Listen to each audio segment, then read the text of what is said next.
brought to you by Silver Pumps.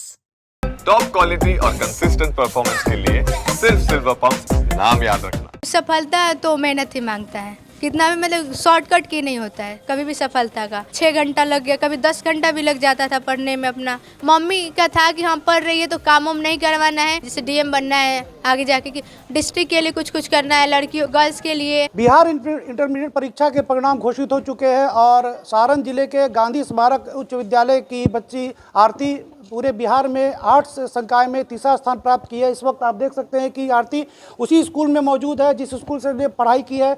अभी आरती के पिता, माँ, सभी लोग मौजूद है, आरती भी मौजूद है और उनके प्रिंसिपल भी मौजूद है। अभी आपने देखा होगा कि आरती के घर वालों ने और आरती के शिक्षकों ने उसका मुंह मीठा कराया। हम आरती से बात करते हैं कि आरती को ये जो सफलता मिली इसके पीछे कितनी कड़ी मेहनत रही और किस तरह से इसकी पूरी दिनचर्या रही। आरती, सबसे पहले तो तुम्हारा स्वागत है चैनल में और बधाई है कि तुमने पूरे बिहार में तीसरा स्थान प्राप्त किया है। किस तरह से टाइम मैनेजमेंट किया तुमने पढ़ाई के लिए और इतनी बड़ी सफलता मिली है, इसके बारे में क्या कहोगी? सबसे पहले थैंक यू पूछने के लिए मेरे से। रहा बात मतलब सफलता तो मेहनत ही मांगता है, कितना भी मतलब शॉर्टकट की नहीं होता है कभी भी सफलता का, मेहनत करना ही पड़ता है। मेरा था कि मतलब जैसे कि हमको ये नहीं कि हाँ इतना घंटा पढ़ लेना है। कभी कभी होता था कि 4 घंटा में आपका कंप्लीट हो गया, 6 घंटा लग गया, कभी 10 घंटा भी लग जाता था पढ़ने में अपना। लेकिन मेरा था कि हमको अपना सब्जेक्ट कंप्लीट करके सोना है और ऊपर से रात को सोने से पहले अपना प्लान करो कि हाँ ये हमको करना है। सुबह उठ के अगले डे का मतलब प्लानिंग करो। तो वहाँ पे होता है कि जैसे पूरा नहीं हो पाता है, लेकिन आधा से ज़्यादा मेरा हो जाता था। पूरा कभी भी नहीं हुआ है, मतलब प्लान किया कि ये करना है तो पूरा नहीं होता था, लेकिन आधा से ज़्यादा होता था। लेकिन कभी कभी होता था कि प्लान ना करो, बीमारी की वजह से तबीयत खराब हुआ तो मतलब नहीं हो पाता, तो और मतलब ये होता था, दिक्कत होता था। अगले डे अपना क्या करें, कैसे पढ़े, क्या नहीं पढ़े। तो वहाँ पे रहता है कि अपना प्लानिंग बनाओ ना तो अपना कंप्लीट होता है। 10th से ही मेरा था कि हम 10th से ही आदत मतलब अपना बनाए थे कि हाँ इतना दिन में ये मेरे को कल सुबह उठते उठते ये प्लान करके मतलब अपना पढ़ाई करना है। तो वैसे मेरा आदत बन गया था।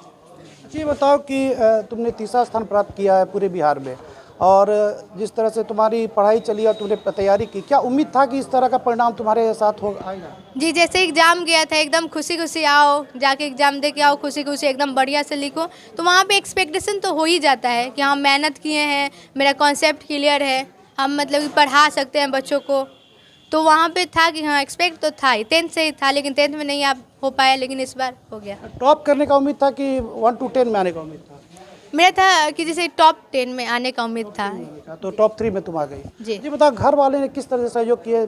आमतौर पे जो समाज है वो बच्चियों से काम करवाता है, पढ़ाई पे ज़्यादा ध्यान नहीं देता है। तुम्हारे घर में किस तरह का माहौल था? माता पिता और जो भी तुम्हारे परिजन है किस तरह से तुम्हें सहयोग करते थे पढ़ाई में? मतलब मेरे घर मतलब कि जैसे पेरेंट्स का तो सबसे ज़्यादा सपोर्ट था। मम्मी का था कि हम पढ़ रही है तो काम वाम नहीं करवाना है, एकदम ख्याल रखना है, पानी दो, खाना ला के दो, वैसे मेरी मम्मी करती थी। पापा का था कि हाँ हमको ये खरीदना है, ये बुक लेना है, तो हाँ ना नहीं कहते थे। कभी मेरे को यहाँ पे जाना है एग्ज़ाम के लिए तो कभी ना नहीं बोले कि हाँ कुछ मतलब कि बुक कभी कभी पैसा की दिक्कत है तो हाँ कभी और ख़रीद लेना, लेकिन ये नहीं कि नहीं खरीदना है। और प्लस में था चाचा का सपोर्ट, चाचा जी का सपोर्ट था कि जैसे कि हमारे यहाँ कोपा में पूरा बुक अवेलेबल नहीं रहता। जैसे मेरा इंग्लिश मीडियम था तो मेरे यहाँ पे बुक NCERT इंग्लिश मीडियम में नहीं मिल पा रहा था। तो वहाँ पे कभी कभी बुक का ज़रूरत पड़ा तो चाचा के साथ कभी भी कॉल करो कि हाँ हमको छपरा जाना है तो लेके जाते थे। और प्लस में था कि 10th में भी एग्ज़ाम यही दिलवाए जाके, 12th में भी, मतलब कि हमेशा जब कहो तब इनके पास टाइम होता था। ये नहीं कि नहीं मेरे पास टाइम नहीं है, हमेशा मतलब ये सपोर्ट करते थे, मोटिवेट कि हाँ मेरे घर में एक लड़की है जो कि एकदम बहुत पढ़ती है, ये करेगी वो करेगी, हमेशा मोटिवेट करते थे हमेशा। ये बताओ कि भविष्य में आगे चल के क्या करने का इरादा है? किस क्षेत्र में तुम आगे बढ़ना चाहती हो? हमको तो सिविल सेक्टर में जाना है अपना, क्योंकि यहाँ पे जैसे कि माहौल है, मतलब बहुत कुछ अपने ही डिस्ट्रिक्ट के लिए करना है। जैसे डीएम बनना है आगे जाके, कि डिस्ट्रिक्ट के लिए कुछ करना है, लड़कियों गर्ल्स के लिए। ऊपर से प्लस में होता है कि पैसा तो आता ही है, तो लाइफ स्टाइल अपने मम्मी पापा का बेटर करना है, अपने फैमिली का। प्लस में है कि जो मेरे घर, हम ही अपने घर बड़े हैं सबसे, तो अपने मतलब भाई बहन को और मोटिवेट करना है, आगे तक लेके जाना है। क्योंकि मैं जब आगे निकलूंगी तो मेरे भाई बहन भी आगे निकलेंगे, हमारा अनुकरण करेंगे वो लोग। जी। आरती की माँ भी हमारे साथ है। कहा जाता है कि बेटियां जो होती है माँ की सबसे ज़्यादा नज़दीक होती है। माँ से हम जानना चाहेंगे कि माँ ने अपनी बेटी को किस तरह से प्रोत्साहित किया और किस तरह से इसकी मदद की कि बेटी आज इस मुकाम पे पहुंची है। अपना नाम बता दीजिए। उर्मिला देवी। उर्मिला, ये बताइए कि आपकी बेटी आज पूरे बिहार में तीसरा स्थान प्राप्त की है, कितनी बड़ी खुशी मिल रही है। और एक बात और है कि बेटियों से लोग घर का काम करवाते हैं अमूमन, आपने किस तरह से अपनी बच्ची को सपोर्ट किया? हम बोले कि घर का काम मत करो, तुम पढ़ने में मन लगाओ, पढ़ो। हमको बहुत खुशी हो रहा है आज। क्या देखना चाहती है बच्ची को आगे चल के? हम देखना चाहते हैं कि आगे चलकर कुछ बन जाए, मेरी बेटी जो भी बने अच्छा बने। अच्छा बने। हाँ, जो भी बने अच्छा बने। आरती ने चर्चा की है कि उसके चाचा जो काफ़ी ज़्यादा मददगार रहे हैं। आपका नाम बता दीजिए। सुभाष शाह। सुभाष जी, ये बताइए कि आपने अपनी भतीजी को किस तरह से मदद की कि आपकी भतीजी आज इस मकाम पे पहुंची कि पूरे बिहार की निगाह इसके ऊपर पड़ गई और पूरे बिहार में से टॉप कर दिया 8 संकाय में? मदद क्या करना, जैसे कि मान लीजिए कि वो पढ़ती थी तो अच्छा पढ़ाई था इसका, तो हम लोग देखते थे घर में कि जो लड़का अच्छा पढ़ता है तो उसको ऊपर तक हम लोग पढ़ाते थे। कोई भी कहीं काम लगता था तो हम लोग लेकर जाते थे इसको। हर तरह से आप इनको मदद करते थे? हर तरह से इनका मदद करते थे, कहीं आना जाना हो पढ़ाई के बारे में तो हम लोग लेकर जाते थे, लेकर आते थे। अब इतना बड़ा सफलता मिला आरती को, क्या कहेंगे भविष्य में क्या देखना चाहते हैं आप आरती को? अरे कोई अच्छा काम करे और क्या करें, कहेंगे क्या मतलब भविष्य में किस रूप में देखना चाहते हैं आरती को? अच्छा कहीं जॉब मिल जाए, अच्छा काम करे, यही सब हम लोग चाहेंगे।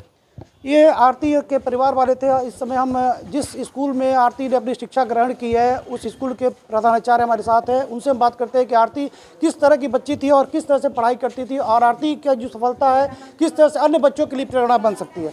हाँ सर, अपना नाम बता दीजिए। सर, मेरा सरोज कुमार नाम हुआ। ये बताइए कि आरती आपके स्कूल में छात्रा रही है और इतना अच्छा उसने आज सफलता प्राप्त की है, क्या कहेंगे इसकी सफलता को लेकर के? पहले तो इसको कंग्रेचुलेसन कहेंगे। और ये जो आरती है हमारे स्कूल के रेगुलर विद्यार्थी है और हमेशा आती थी, लगन से पढ़ती थी। जो भी इसको समस्या होता था सभी टीचरों से, सर से, हमसे भी अपनी प्रॉब्लम कहती थी, उसको हम लोग सॉल्व करते थे। मैट्रिक में भी इसका बहुत अच्छा नंबर आया है और ये हम लोग भी सोचते थे कि ये ज़रूर ही टॉप करेगी स्टेट लेवल पे, और आज टॉप की, हम लोग को बहुत खुशी हुआ। अच्छा, पढ़ाई किस तरह करते हैं? अमूमन लोग स्कूल के शिक्षा के भरोसे नहीं रहते हैं, बाहर से शिक्षा लेते हैं। आरती क्या कहीं बाहर से भी कोई शिक्षा लेती थी या सेल्फ स्टडी या स्कूल के ही शिक्षा के भरोसे? नहीं, आरती जो है अपना स्कूल आती थी, यहाँ भी स्टडी करती थी और उसको हम लोग प्रेरणा भी देते थे कि अपना घर पे रहो और घर पे रह के अपना मेहनत से पढ़ाई करो। बाहरी कोई ऐसा स्टडी नहीं करती थी, अपना सेल्फ स्टडी की है स्कूल में। अच्छा, आरती की जो सफलता है अन्य बच्चों के लिए किस तरह से प्रेरणा बन सकती है, इसके बारे में क्या कहेंगे? और बच्चों से हम यही कहना चाहेंगे कि ये जैसे आरती सफलता प्राप्त की है और भी बच्चे अपनी मेहनत से अगर चाहेंगे तो ऊपर मुकाम पे पहुंच सकते हैं, बहुत बड़ी सफलता हासिल कर सकते हैं। सफलता हासिल करने के लिए कोई बड़ी ये चीज़ नहीं होती, अपनी मेहनत से लोग हासिल कर सकते हैं। ये थी आरती और आरती के परिवार वाले, आरती के स्कूल के शिक्षक जो बता रहे थे कि आरती जो सफलता प्राप्त की उसके पीछे उसकी कड़ी मेहनत, माता पिता का सपोर्ट और शिक्षकों का साथ रहा है। और आरती ने बताया कि भविष्य में ये सिविल सेवा ज्वाइन करना चाहती है और ये आरती की जो सफलता है पूरे बिहार में सारण को ला कर रख दिया है। तीसरा स्थान प्राप्त करके आरती ने माता पिता ही नहीं इस जिले का भी नाम रोशन किया है। आलोक कुमार जायसवाल,